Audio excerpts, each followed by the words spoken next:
8 to be great. The 8 traits successful people have in common. Number 2, work. You know, when I was interviewing all these successful people, they kept telling me how hard they worked. And I remember standing there thinking, geez, another comment about work? Why don't they tell me the real secret to their success?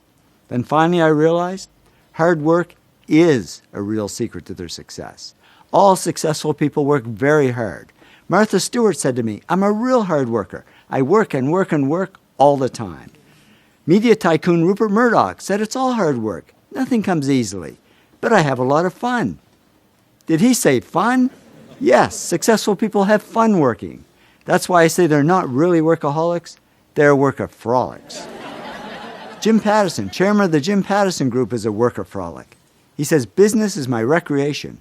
I'd rather go to our factories and meet with our people than go to the beach, I can tell you that.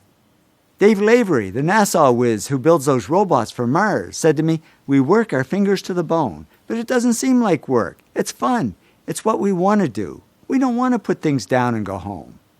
Bill Gates is a workaholic. Even after he was a multimillionaire, he worked most nights until 10 p.m. and only took 2 weeks off in 7 years. And he probably spent them on his computer. Oprah is a workaholic.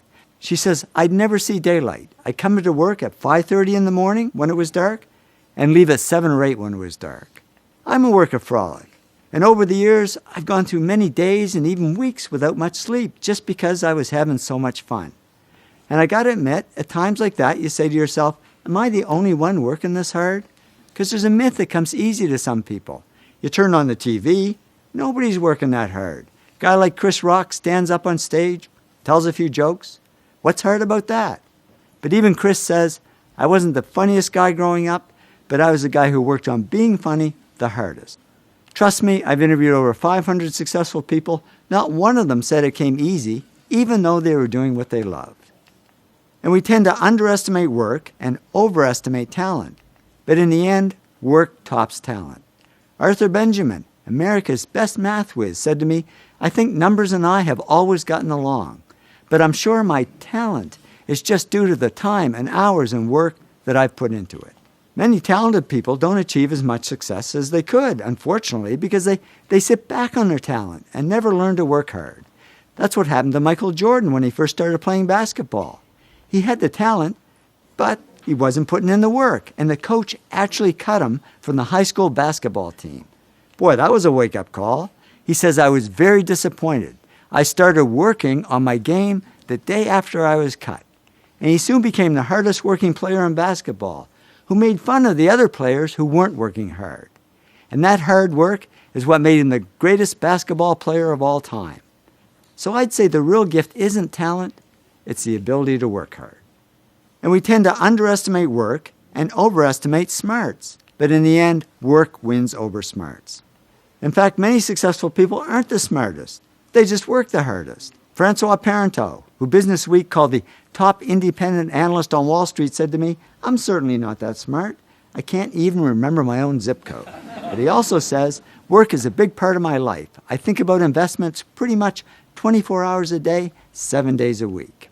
Nez Hallett III is CEO of Smart Wireless. And I thought that's ironic, because he told me he's not that smart. He says, I graduated from high school with a C average and college with a C- average. But now the smart PhDs are reporting to him. How did he do it? He said, if you're going to be successful at anything, the key thing is to work hard.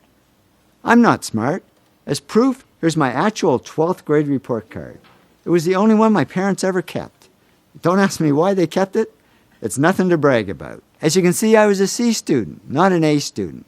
I don't think I'd even make it into college these days. So how did I achieve some success and wealth? I just worked hard, many 60 to 80-hour weeks. And now I know I'm not alone. Thomas Stanley studied hundreds of millionaires, and he discovered most millionaires weren't A students, didn't score high on tests, and teachers didn't think they'd ever succeed. But they did succeed because they worked hard. So the good news is, if you're not the smartest, if you're a C student, not an A student, the really good news is you can still succeed. Because the word success has 2 C's and no A's. You can still succeed as long as you work hard. And what if you are smart? Well, I'm sorry, there's absolutely no hope for you. Because many smart people don't achieve as much success as they could, unfortunately, because they rest on their smarts and never learn to work hard. Young Kim, president of Lucent Technology, says people who are the smartest sometimes don't realize their full potential because things get too easy, so they don't push themselves hard. After a talk I gave at one of the world's top 10 business schools, a man came up to me and said, "You know, when I got my MBA here a few years ago, I was one of the smartest people in the class. I thought I had it made. So after I graduated, I sat back and I didn't work hard and I went downhill. And now at this point in my life, I've gone nowhere. I haven't achieved any success at all." He said, "Thanks for the wake-up call. Now I know what I need to do. I need to work." So the bottom line is, whether you're smart or not, whether you're talented or not, just keep working.